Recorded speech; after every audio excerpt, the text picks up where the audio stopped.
have the other ones available in there. Wait. But What? So, Luke, what are you drinking today? Coca-Cola. Morning on the way to the gym and set my ukulele on top of the car and then drove off down the road. Give me the bow after that. Thank you. All right. Thank you for that. Thank you. Look at that. Ojo! I learned my lesson from last time. What a welcome, thank you. I drink the most fruity drinks imaginable. It's laundry day. it's laundry day. So you always wear hats with laundry day. I'm here to give you a favor, James. As you say, later. So how did you two meet? Well, there's these places in San Francisco. I think they're called bathhouses. It's like one of those things where everyone wants to focus on like the big events that happen, but day to day, what we're doing is we're on like one of our draw streams, smoking weed, making comics. It's chill. It's so much fun, and like Man, I'm not a YouTuber. I do this because I want to sell comic books.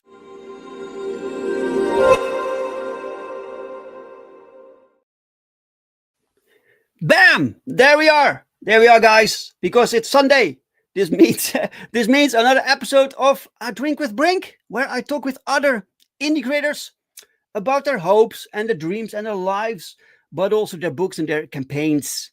Because frankly, I'm kind of bored with mainstream comics, mainstream entertainment. It's kind of boring, and indie is where the passion is.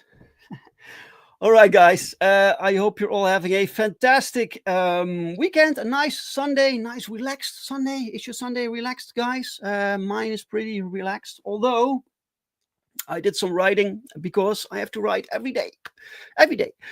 And as some of you know, if you don't know, I'll tell you right now that we have a pre-launch page active right now for Perfect 10 Book 6, plus it's a combination campaign, plus the Perfection Collection, which is the trade paperback of issues 1 and 6 through 6. So 6 issues combined into one trade. Our very first trade paperback, guys. It's so cool. So a complete story. And you can sign up to that right now on Kickstarter. The link is below the stream. But we will also launch this campaign on FundMyComic. But FundMyComic doesn't have a pre-launch like thingy. So what I've been doing today is I've been writing a scene, a very cool scene of Perfect 10 that won't be in the single issue and maybe not in the trade. So it's a scene, it's an extra scene. It's just a cool scene that can add some flavor to the story. We don't really need to make it, right? But I think that I like to, instead of adding with the campaign, like adding stretch goals of prints and stickers and whatever, what we'll be adding is extra scenes. So if we reach stretch goals, you get an extra page. So then I will send the script to Pau and to Daniel, and they will make it, they will draw it, they will color it, it will be lettered, and it will go in the trade paperback as extra, like sequential page story. So that's the plan, guys. That's the plan. So I'll be churning out these scenes, and hopefully we can get some made. That will be awesome. So yeah. All right. So let's see who's in the chat. I saw that Flip City Magazine responded. Welcome, Flip City Magazine. They say we love Levi Skeen. Excellent. Excellent. Welcome. By the way, guys, we are broadcasting through the Madness Network. So multiple platforms. I'm getting like responses and feedback from multiple streams. So if you have questions for the guests today or comments or whatever, just let us know. Join us, you know. Levi Skeen says, hail to the chat. He's waiting in the back room right now. I'll bring him on in a minute. And here is the link of today's campaign. I have pinned it in the chat on my own channel, but you can also find it below this video. The Madness Entertainment Group. Welcome, Pops. Hey yo, says Pops. Pops is always here, checking things out. All right, guys. Let's send out the link so we get more people in the show, in the chat, because we have a brand new guest, never been on the show before, which is awesome. So I can introduce you to new people and new people to you. So let's do this. Let's bring him on. It's time for the guest, guys. Oh wait, Mike is with us. Welcome, Mike. A good Sunday and a good drink to you today, Dave, Levi, and all audience of this Madness Network stream. Thank you, Mike. Thank you. How are you? How are you doing, Mike? Just relax, enjoy the show, and let's have some fun. It's time for the guest, so let's bring him on, ladies and gentlemen. May I have a very warm welcome for the guest of the hour, Mr. Levi Skeen.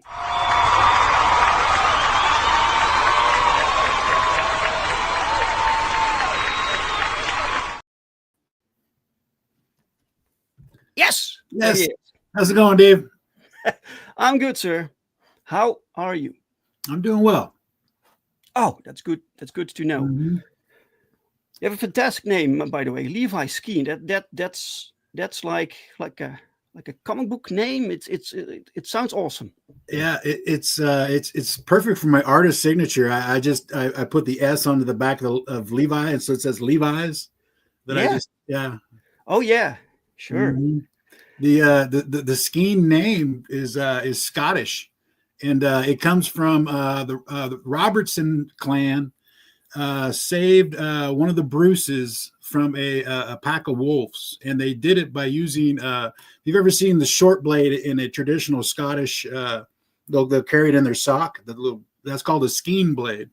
Oh, so, really? Yeah. So the Robertson boys they killed the wolves with their Skeen blades, and the Bruce instead of knighting them or whatever, he gave them land. And so every son that was born on that land after that was not a Robertson anymore. He was a Skeen. So that's the origin of the Skeen name. Yeah. Holy shit! That makes the name even cooler. Mm-hmm. That's so cool. By the way, Madness Pops is sharing the link of today's campaign in the chat, guys, so you can find it there. Really cool. Yeah. So before we talk about anything, I need to ask the first official question of the interview is, what are you drinking? 2. I got a coffee and sweet tea. All right. Coffee and sweet tea. Mm-hmm. Excellent combination. Yeah. So do your ancestors are Scottish? Yes. You don't, yeah. So do they drink a lot of tea there? I have no clue. You don't know? No clue. My one brother has traced our grandma's side clear back to the Mayflower, and then after that he loses track of the Skeens. He's like, there's 2 different sets of Skeens. There's some like southern Skeens and some northern Skeens, but I guess we were the northern Skeens that came from the Mayflower side of it. So, all right, it's one of those ones where we weren't pilgrims; we were indentured servants brought over on the Mayflower. Oh yeah, mm-hmm. Wow. What a story. What a history. Mike says, I'm enjoying relaxing, a low-key start to my personal weekend. Thanks for asking, Jamie. Yeah. Cool. It's important to me that the people in the chat and my guests are all relaxed and entertained, you know? Right.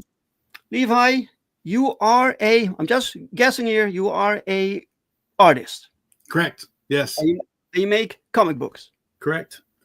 Fantastic.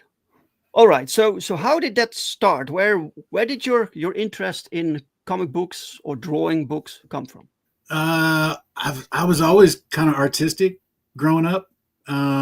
Before diving into comic books and wanting to draw those and stuff, I was constantly drawing, like little war scenes with stick figures, little GI Joes and tanks and airplanes, and then I discovered a magazine called Cartoons, which taught you how to draw cartoon cars. So the old muscle cars, he's got a stick shifter hanging out the sunroof, and it's all rotted out, and then there was a magazine that you had to draw in? No, that it was called Cartoons, and in there it was nothing but a magazine that taught you how to draw cars, right? So they would have everything from the really cool, cartoons. Yeah. Now I get it. Yeah. Okay. Yes. Yeah. So you I'm a bit slow. I'm a bit slow, sir. Yeah. It's a great play on the name, you know. Yeah, absolutely. So, yeah. But it was they had the really cool ones where it was ultra realistic. And then they had the, the really cartoony ones with the big fat tires and the, like a big hand sticking out of the sunroof, shifting gears and stuff. And yeah, that's what that's got me more into like drawing things on a regular basis. Yeah. Oh, cool. Was that a monthly thing or just it one? Was, I'm pretty sure it was, but it was, there was one store where I always found that magazine. And so it was always, usually the magazine section of any store was always my babysitter. Mom would just be like, go look at the magazines and stuff. So so you were interested in drawing from a young age, right? Yes. Yeah. Youngest of 6, and so all the hand-me-downs. So when I got my comic books, I got from my oldest brother, and he was 15 years older than me. So he gave me a stack about, 6-7 inches tall. And it was all the 70s stuff, DC, Sergeant Rock, Enemy Ace, all cool like that. All the cool Joe Kubert stuff, Oh, man, that's fantastic. So that kind of got me on my way. And then I didn't really like the very first official comic book that I purposely decided to purchase on my own was G.I. Joe issue 27. Otherwise it was pretty sporadic. Like I said, my mom would send me to the magazines, like, Mom, I'm going to go look at the magazines and stuff while she did her shopping. And so it was pretty sporadic. It'd be like, hey, I like this cover. So so she would buy it for me, Sure. That's how it starts, Cool cover. This is why covers are so important. It has to capture the eye, that you can see it from the other end of the store. Mm-hmm. That's interesting, also with logos. Some logos, sometimes I see like comic book logos and they aren't really, what's the word? Legible? Is that the word? Correct. From a distance, right? You have to make sure that it's clear. Yeah. Yeah, right. Mike says, check out Froach, a 2,000-year-old Scottish beer recipe made with heather flowers instead of wheat. I see Levi writing things down now. Yeah, I have to take notes. After 3 strokes, my brain is a little mushy. So if I don't take notes, I'm probably going to forget it. So all right. Yeah. You told me that, so people don't think that I'm insensitive by not asking about it, because we already talked about this before the stream, right? I think I pronounced it incorrectly. I said Froach, but it's Freyok. They have these weird Scottish like sounds, Right. Welcome, Christian Zaffo. Welcome. Mm-hmm. Nice to see you, Christian. Christian, do you still have your campaign live? If you do, feel free to post the link to it in the chat, sir. Right. So you were interested in drawing and comics. That was just your thing, right? So yeah. So you so how did it go? You had to draw for everyone in school. That was my experience. All my classmates wanted me to draw shit for them. Yes. Yeah. Free art. That's all they thought of. It was like, hey, free art. Yeah.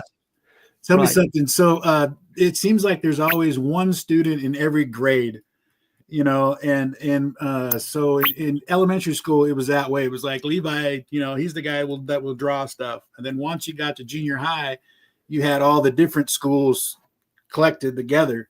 Mm-hmm. And so there would be the artist coming in from the other school, and it was, I always thought it was weird that if you had 2 talented artists, that you guys would be like competitive, and I'm like, no, I want this guy as my best friend, so that way we can bounce ideas off of each other and stuff. So So he was a classmate of yours?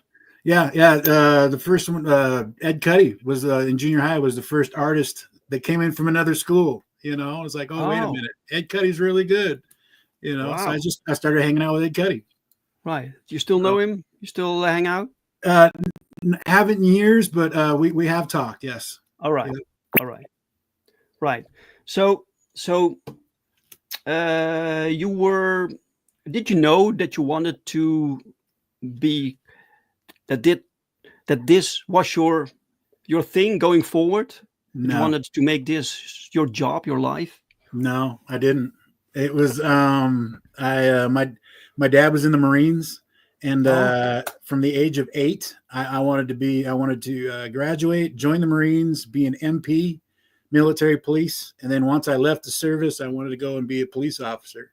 And then when I was 15, I met my wife. She was 14, and I was 15. We high school sweethearts. We married. We've been together for over 30 years now.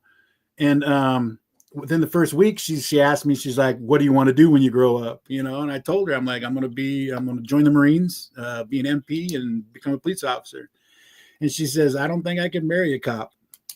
You know, and my wife it was one of those things where she was settling and I was reaching for the stars. Right. So it was like, there's no way I'm going to let this hot blonde get away from me, you know? And I was like, hey, well, you know, I kind of do this drawing thing pretty good, you know? And that was kind of the major start of like, okay, when I was 15, I'm like, I better start, you know, my career goal is shot, you know, I better start thinking of something else. So that's really when I started pushing myself artistically.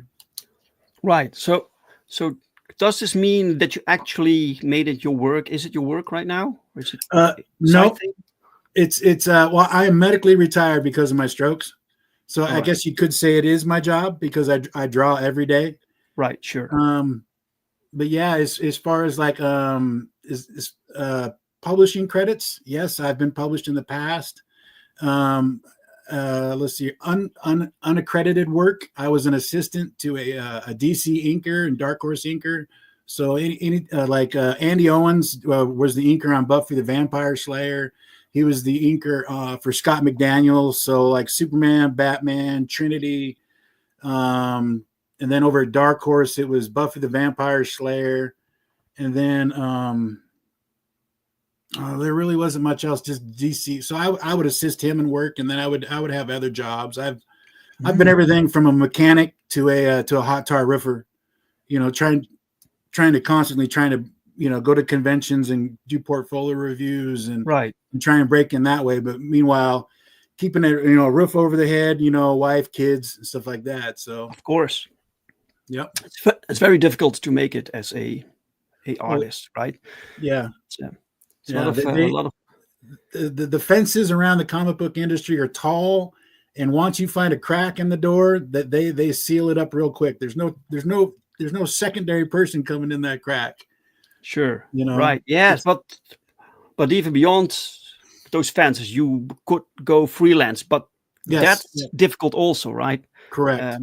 Getting like all my credited work, like okay, so my first credited work was Alternate Tales #1, and that was, you know, for Pete Cimetti. Like, oh really? Oh, cool. 06, 07, somewhere in there. Oh yeah, that didn't pay. You know, then there was another series that we did for Peter, but it bumped around to a couple of different publishers, and like that one didn't pay. You know, then finally, like the third project, Unimaginable, which once again started off, I think at Alternate, but ended up at Arcana Comics when it finally. And then that one at least paid, you know. Okay. But back then you're like, you can't indie pay rates. You can't. Yeah, it's difficult. It's difficult to make a living on.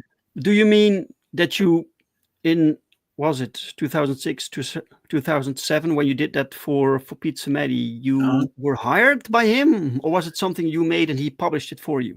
Correct. Yeah, we came in as an established group. I think at that time Peter was accepting like it seemed like it was always a 6-page deal where the writer would contact you and he would say, "Hey, I have this idea. You know, here's 6 pages that a penciler has done." I would ink those 6 pages, and then he would shop those around. So that's pretty much like The Dependents, Unimaginable, and then there was a third one. I can't remember the name of it, but it was pretty much the same way where I did the first 6 pages, it got shopped, and then it got picked up. So, right. Wait. Pop says there will be an open draw stream at 4 p.m. EST today following this show. Oh, excellent. Cool. Excellent. Very cool. Christian Servo is posting his campaign link, so go check it out, guys. And Mike corrects me. He says Drake. Drake sounds like Drake. So like Drake, starting with a F. So it's Drake. Thank you, Drake. Okay. All right. I'll look into it. Okay, cool. So this all led you to today. So what happened? So the projects you're working on right now, how did that come about? So well, Galaxy Memorial Park started off as a group project, where I would we had a group here in Spokane of artists, and I was like, hey, since we're pretty much we're tabling together, we're going to conventions together, let's work on a project together. So we started coming up with an idea where you could fit multiple artists into one project, and we didn't want to just do an anthology, and it's kind of like, so the start of the Onion for Galaxy Memorial Park was there in a group project.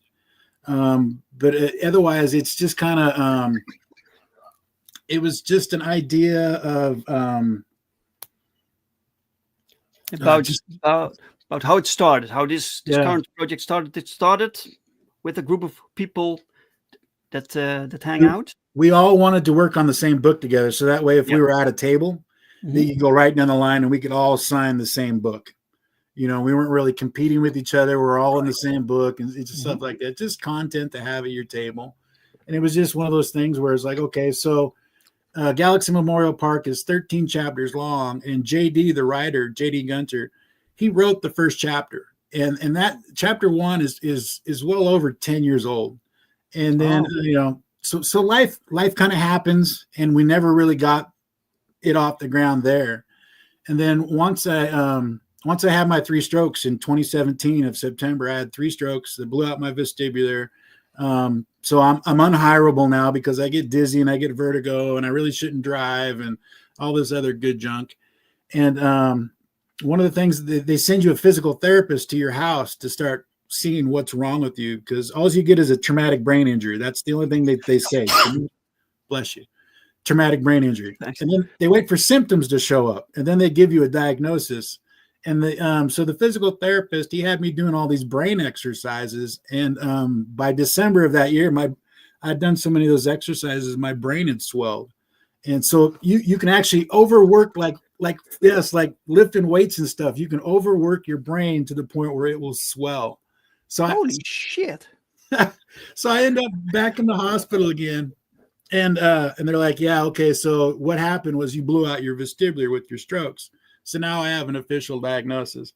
So I come back and it's like, they tell you, like, you can't do nothing. Just sit down and like you're done. And it's like, I need something to do. Yes. And, I started drawing again.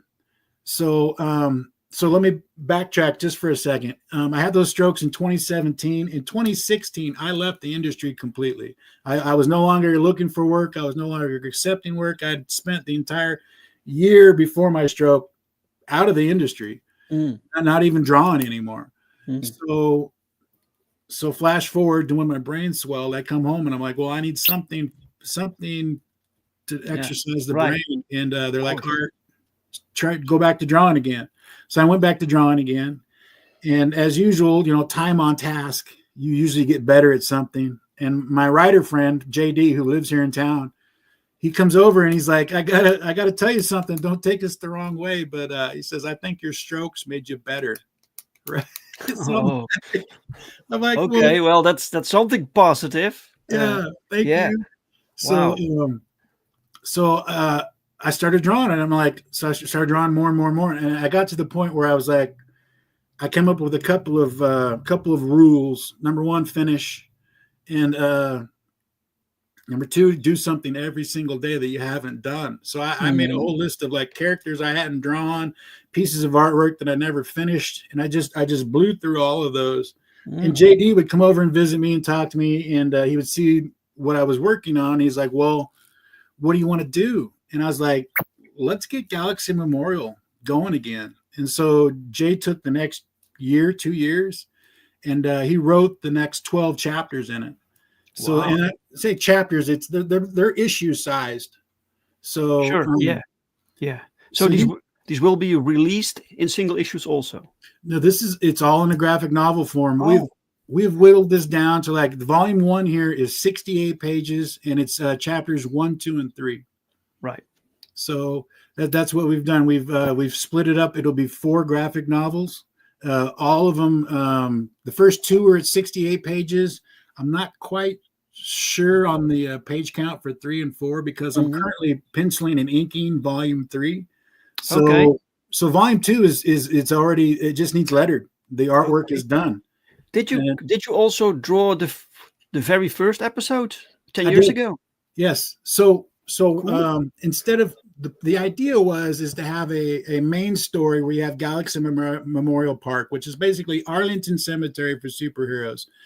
And so we wanted a main story which would be in the current timeline, and then the idea for the book is when chapter 1 has Grandpa taking the grandkids to the park, and he'll walk up to a statue. He's a retired superhero. He'll start telling you about that monument, and so in the course of him telling that story, we go into a flashback, and that's where the group project was supposed to be. Those flashbacks were supposed to be taken care of by other artists. So it gave you a different feel to it, a feel of like this was a universe and you got to go collect these back issues type of deal. And so for chapter 1 for volume 1 of Galaxy Memorial Park, which we're releasing here, I did all the artwork. So I did the frontline story and I did all the flashbacks. And then once we kind of got it down and we seen where we were going with this, in volume 2, we went back to the original idea of the fill-in artist does the flashbacks. So in volume 2, which comes out next year on Memorial Day, it'll have Marcelo Salas and Lale Design Studios and my son are 3 guest artists. Your son draws also. He does. Yeah, he's a comic book. He's an inker. That's what he does as a hobby. So cool. That is cool. Wait, I have to say hi to Cosmonaut Comics. Welcome, Marinus. Hello. Welcome, sir. Guys, subscribe to Cosmonaut Comics YouTube channel for daily comic book reviews. And he is sharing my link to my pre-launch page. Thank you, Marinus. And everyone is shocked to hear your story, sir. Oh my God, says Cosmonaut Comics. He says, glad you are okay. Thank you, Bab. Mike says, wowzers. Yeah. But it all led to this, to Galaxy Memorial Park Volume 1. Really cool. So did you say that you already drew some flashback scenes? Yes. Right? Yes, Did you try to use a different technique to separate the look of the flashback scenes? No?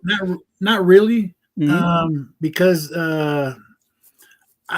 my art, everybody's like my style and stuff like this, and I've never been able to figure out like my style and purposely draw in a certain way. Sure. I've always just kind of drawn until it felt good and it looked right to me. So that's kind of what I've done. When it comes to the volume 2, when the other artists actually do kick in, I'm inking those pencils. So consistently through the entire issue, it'll be inked, but penciled parts of it by me, but inked by me completely through. And I do put a different flavor on because I'm able to do that as an inker, or just put a different little bit of a flavor on it. This guy wants it more scratchy. This guy wants it sharper. This guy wants it, mushier. Whatever it is. Right. Yeah. So I do that. Yeah. Pop says, "Hey, Levi, your son can get in on the art book too if he wants." Okay, I will let him know. All right. Yeah. So when you ink someone, so I sometimes have to work with pencilers plus inkers because some pencilers do not ink their own work, right? And it's sometimes a quest to find the right inker. Some inkers can completely ruin pencil work, so you have to have like someone with the skills to bring out the best work, right? So what's your approach when you ink? Is it very different than when you ink your own work? I try and look at them stylistically, like who do they see themselves as? You know, like who do they look? Okay, like Dionysus, who's doing a flashback for Volume 3 that I'm currently inking those pages. He's got a it's American manga mixed with right up my alley, a little George's Gene Thief from Buffy the Vampire Slayer, and then Mike Magnolia. So there's a lot of contrast to it, a lot of whites and blacks, and then some thin lines. So sometimes, like on the high contrast guys, I will try and sneak in that mid ground. So it's not just, you know, like 1, 2, 1, 2, 1, 2, and I'll slip in a 3. You know, I'll go 1, 2, 3, 1, 2, 3. So do you think it's important to have a little bit of your own flavor in there when you ink something? Absolutely. Yes? Right. So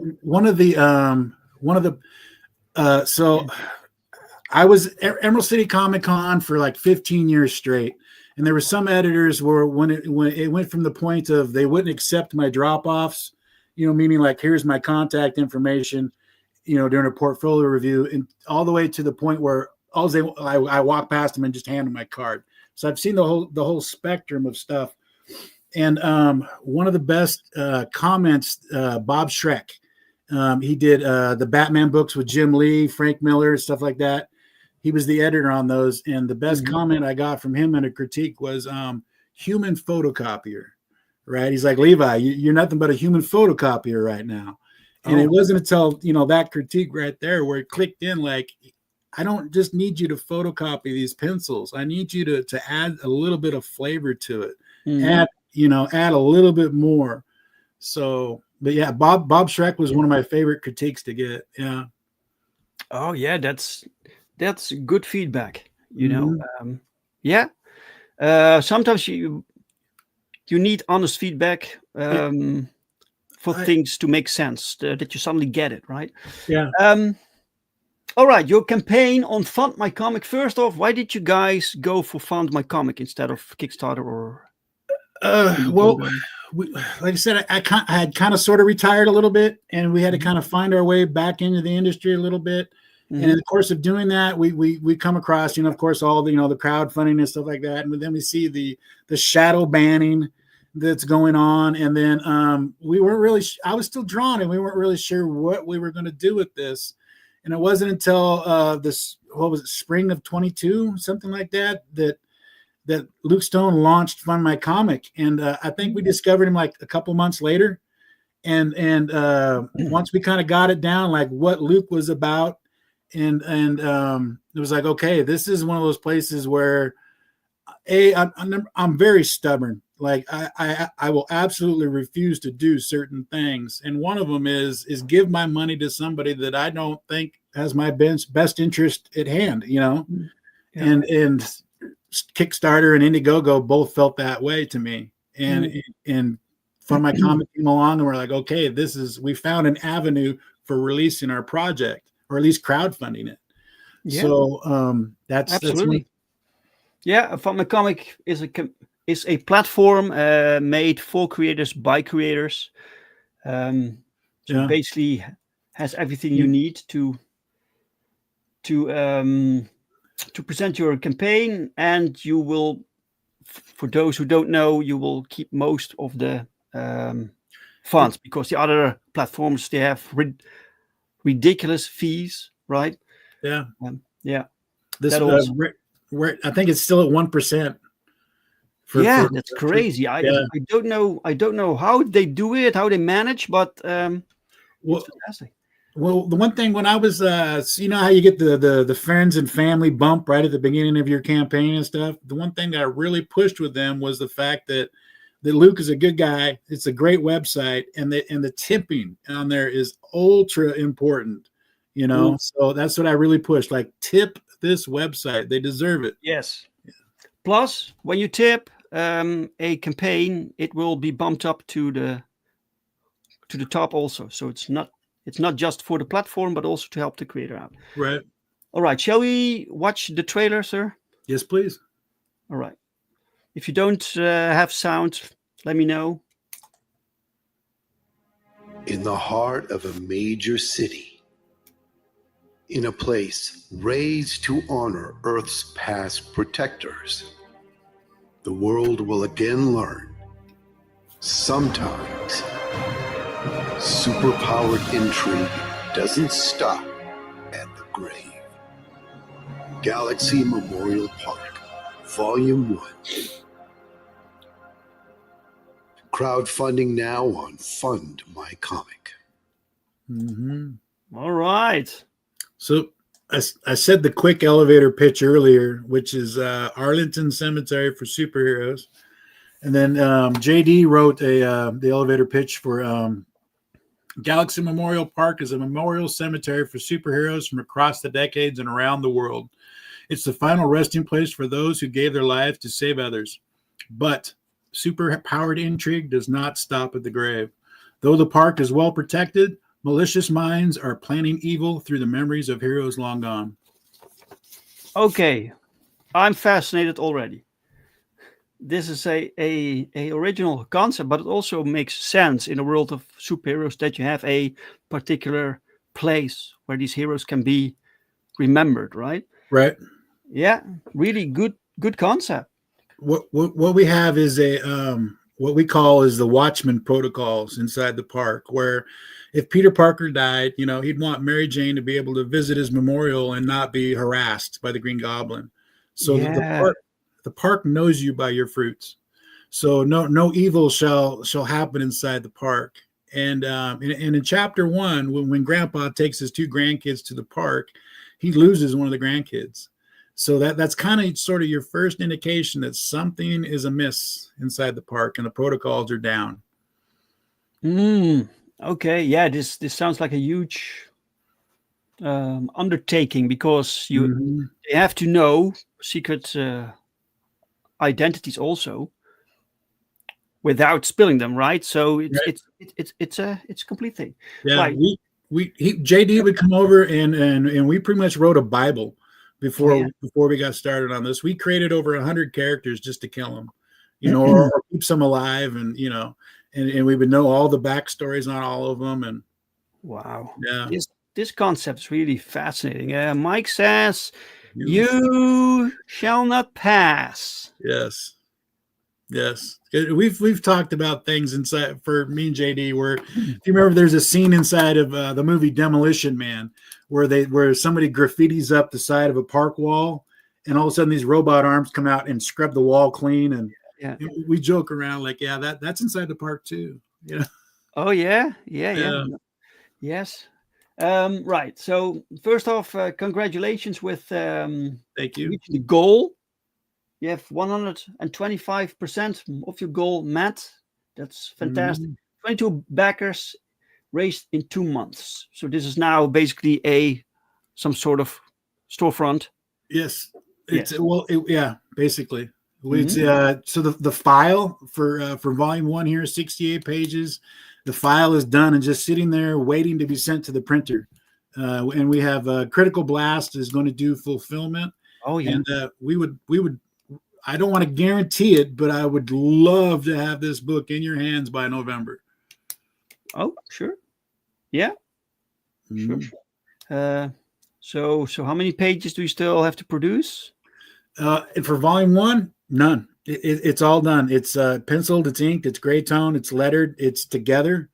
Volume, so all 68 pages, it's ready to go. Fantastic. Volume 2, which will come out next year, we plan on doing one campaign a year. We want to launch every year on Memorial Day. And so volume 2, all the artwork is completely done. We're just simply trying to build up our war chest a little bit so we can afford to pay Keith Gleason to letter it. Otherwise all the artwork is done on volume 2.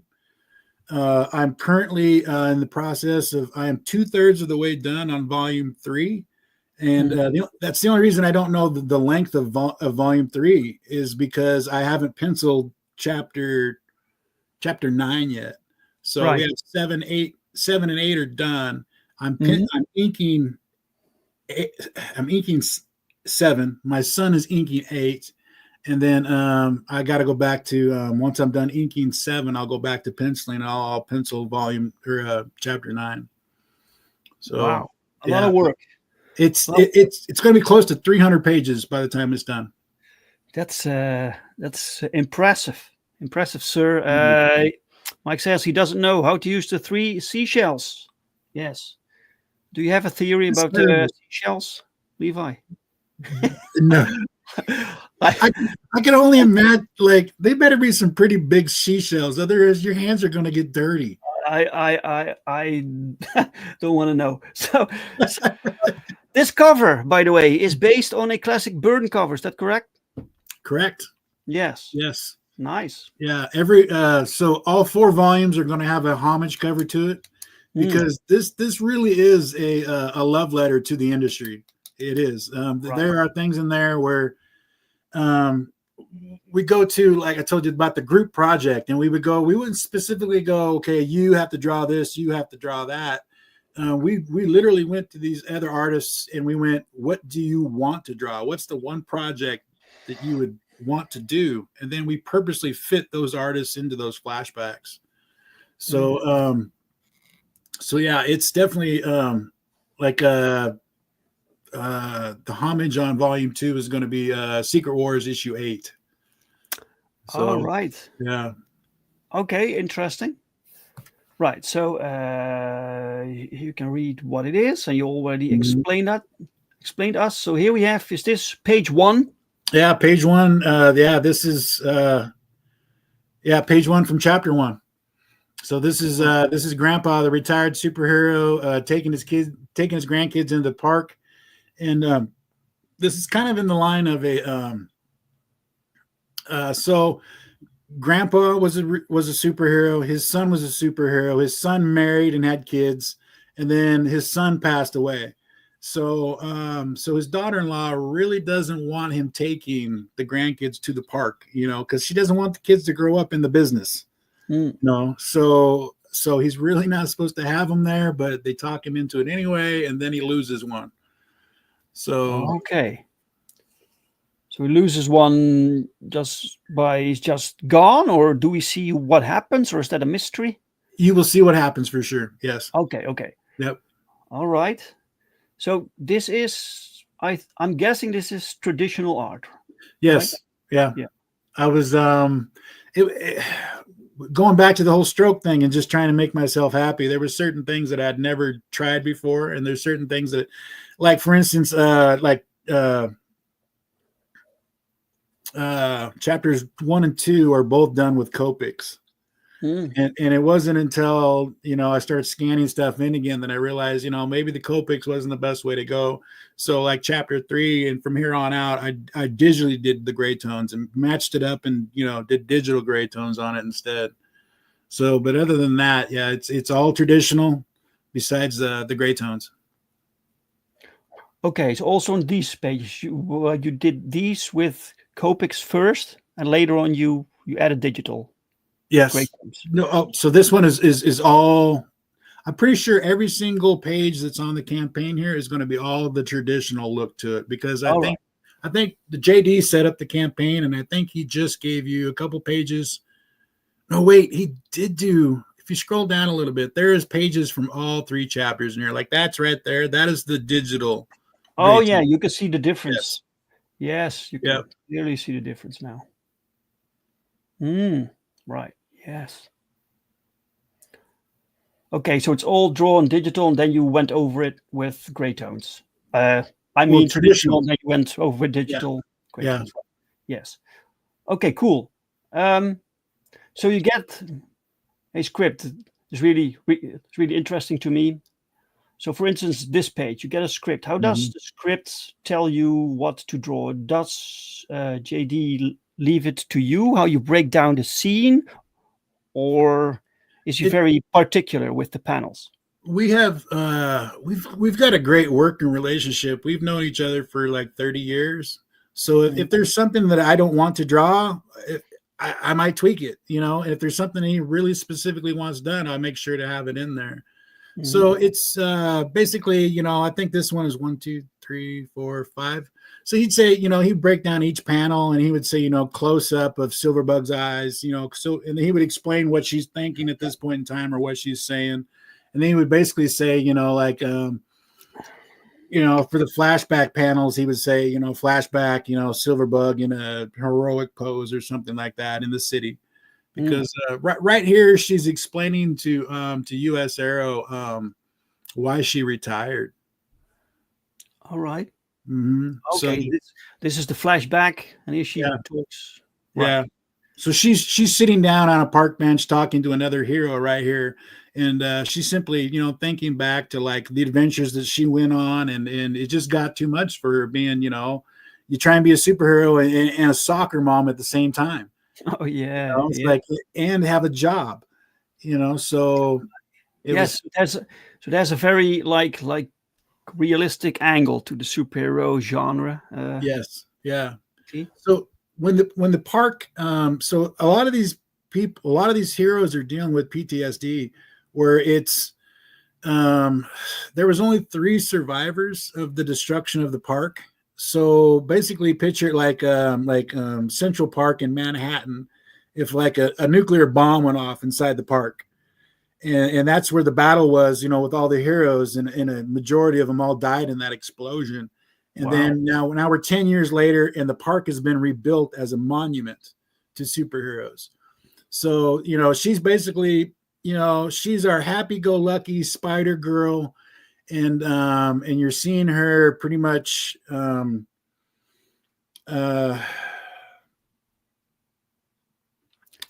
down at her worst, but pretty much not broken, but pretty much has moved on and has settled, you know, with her former life. Yeah. So these so Silverbug. So do you like design these characters also, the costumes and all? Yes. Yeah. That is fun, right? That's really cool. Yeah. Right. So here you have the park. Yes. And Grandpa's, you know, he's bringing the kids in, and right here he's bringing them up to the memorial for Half-Lifer. And the relationship between Half-Lifer and Grandpa is very much kind of like the Thing and the Human Torch, you know, where the grandkids they're kind of under the impression that Half-Lifer he's kind of misunderstood like the Hulk. You know, and they're actually kind of surprised and, you know, and happy that they find out that Grandpa was teammates with him. Mm-hmm. Yeah, of course. Mm-hmm. Mike says, super soccer mom driving on invisible minivan, no liability for suburban crosswalk collisions. Yes. Yep. Yeah, so he's talking about Half-Lifer here. Yep. It's like a classic design, like these characters indeed come from 70s or 80s or so. You know? Yeah. Like I said, it's a love letter, you know, to comics. Yeah, cool. Yeah. Let me see what else we have. You know, let me just tell you, like, this page is since Grandpa's telling you a story about Half-Lifer, you know, we branch off and we show you, like, this page in the traditional idea would be handled by a different artist, but in volume 1 here, it's handled by me. So it's simply a flashback page. If you scroll down a little bit, you can see Half-Lifer is on the rooftop of one of the buildings. Oh. And it's just like a homage to like a celestial event, you know, where they showed up. These are the Storm Kings. And they've shown up in Arizona, you know, and passed judgment, you know. So we just have a scene like that where, you know, Half-Life is bad. Yeah. Wow, you're even going on that cosmic level that Marvel also has. Yeah, we tried. A big thing for me growing up was one of my favorite books was the official handbook, the official guide to the Marvel Universe, the handbook. You know, and I loved that, the whole idea of those panels would just tell stories and snippets, from their timelines. So that's what a lot of these flashbacks are to me, or like reading the official handbook of the Marvel Universe. Yeah, I love that also, that handbook. I love reading those character sheets. Mike says, good looking black and white art, Levi. Thank you. Really like that cityscape splash. Thank you. Yeah, it's really nice. This is really cool, man. It's very non-traditional superhero, so it's not really what you usually expect style-wise. You Right. have your own style. So what are the names of these three? Do you know that? Oh man, no, you got me on that one. I can barely remember. They're called the Storm Kings. I'm pretty sure JD has names for all three of them, though. Yeah, probably. Because he was like, there's the electrical guy, the snow guy, and then the wind guy, if I remember right. Okay. Yeah. Cool. Right. Let's see. Do we have some other pages? Yes, we do. Yes. And this one is actually a double page spread. The other side of it is further down. This is just one of those events, or not events. This is one of those pages that once again we're telling a flashback scene. And it's when the seed people, invaded the planet. So it's simply a scene where all the heroes were getting together and fighting off a gigantic, invasion by the mud creatures, seed people and plant people and whatever you want to call them. So it was basically just an excuse for me to do a double page spread with a bunch of heroes kicking butt. Cool. So can I ask for these character names? Don't you know? Okay, so Half-Lifer here. Yep, Half-Lifer's there. And then right above Half-Lifer is Moon Maiden. Right beside Half-Lifer is I'm blanking. He's the villain. He was together here. Because he was part of the superhero team. He's one of those teammates that betrayed the team, and he got driven crazy. Okay. And caused the explosion inside the park. Yeah. The guy holding the machine gun right above him that's Gunbelt. The guy slashing stuff right above him is Bourgeois. Bourgeois that's an example there of us just sitting there going through the dictionary. And you get the bees, and you're like Bourgeois, like, oh, it's Russian for wolf. And you're like, every universe has a wolf character, so it's like, okay, Bourgeois. Mike says this character's name is Turncoat. Turncoat, yes. No, it's that's okay. And this guy with the eye beams. Hang on. I do the Elementropy. Elementropy? Yes. Elementropy. I forgive you for not remembering, sir. I had to cheat. It's on the back of the book. Elementropy. Holy right shit. There. Yeah. Cool. Yeah. Really cool. And then we have the flying guy here. That is one of those ones where I created the character on the fly, and JD loved it, and I know he named him, but I can't remember what he named him. Really cool. Because it's something we never discussed. It's just something I threw in there. This is the other side. The other side of it. Yes. Yeah. Ape. So you see Ape right there, right beside Ape. You kind of see a guy swooping in a little bit. That's actually Grandpa from Chapter 1. Okay.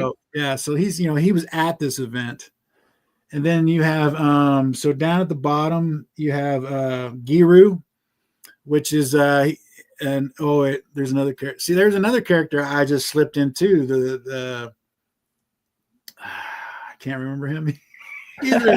That's terrible. I just slip people in. That's a lot. But the warrior guy with the staff and the shield, that's Giru. Right above him is Professor Litmus. To the right, the girl with the hoodie on is what is her name? Oh, crud, I Yes, forget. like ice powers, I think. Yes, she's got ice powers. Yeah, she's it's two twin girls. One's got ice powers, the other one got flame flower. Okay. Yeah. So Fire and yeah, fire and ice type deal. And there's like a more here in the back. This archer and a cowboy and yeah. So the archer is a U.S. Arrow. And remember, I was telling you how Silverbug was sitting down at the bench. U.S. Arrow. That's a fantastic name. I love that. So yeah, so you have the USA in the name. Yes, so, yeah, I love it. And then the cowboy is Drifter. And so he's kind of like our Batman. So Drifter is a cowboy from the 1800s that he got chased into a snowstorm by a posse. He's a despicable person in the 1800s, and he gets chased into a snowstorm by a posse and ends up having to make a deal with God. So it's as punishment. He wanders the earth. And he's got a little bit of that B.A. Baracus from the A-Team where, like he doesn't want to go on the plane. You know, it bugs the Drifter not to have his feet attached to the ground. So he doesn't ride horses. He doesn't drive cars. He's on walkabout everywhere. All right. Yeah. All right. I love this kind of stuff. Mike says the girl is not called Snowflake. No. Oh, it's... Is that an electric ape? No, he's smashing some seed people up there. Really cool. Yeah, love it, man. Oh, this is also nice art. Look at this. Thank you. And that's there's Moon Maiden again. Yeah, it's the destruction of the park is technically all her fault. Oh, so, and that is the two main villains that we have there, Malice and Mayhem, or Mischief and Malice. No, Mayhem. It's one of the two. Mischief and Mayhem. Yeah, Mischief and Mayhem. They are a brother and sister, and JD was like they have infiltrated the park.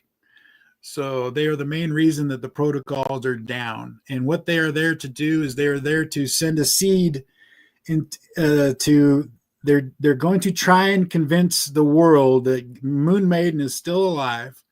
And that she is trapped and imprisoned inside of her monument there as punishment by her people because she's alien, and so that's the big thing right now for the frontline story is Moon Maiden is still alive. So really cool. Mike says the cowboy only likes to drive 1982 custom GM vans with a big red stripe on it. Yeah. All right, really cool, man. Thank you. Yeah, I love the concept. And I like seeing well-developed, well-designed superheroes with cool names. You have 22 backers. Let's refresh. You never know. You have 22 backers, which is fantastic. So, guys, go help out this campaign. Go send it out post it on social media. Let's get some more people to check out this campaign. And it's just the beginning because this is volume 1. There will be more. So if you like it, you have something to collect for the foreseeable future. Yep. Mike says, interesting backstories. Thank you. Yes, absolutely. All right. Let me remove this from the... There we go. All right, Levi, thank you so much, sir, for being my guest and for showing us your wonderful campaign. Thanks for having me. You're very welcome, and good luck with it. Thank you. And as Mike says, like, share, subscribe, and follow that link. Yes, so thank you so much for everyone who showed up to watch us and to listen to this stream. If you like this conversation, give the stream a like. If you didn't like the conversation, give it a dislike, and I'm very sorry. I'll be back next week. So next week, same channels, same time, new guest, and thank you, and see you then. All right. Bye all. Later, guys.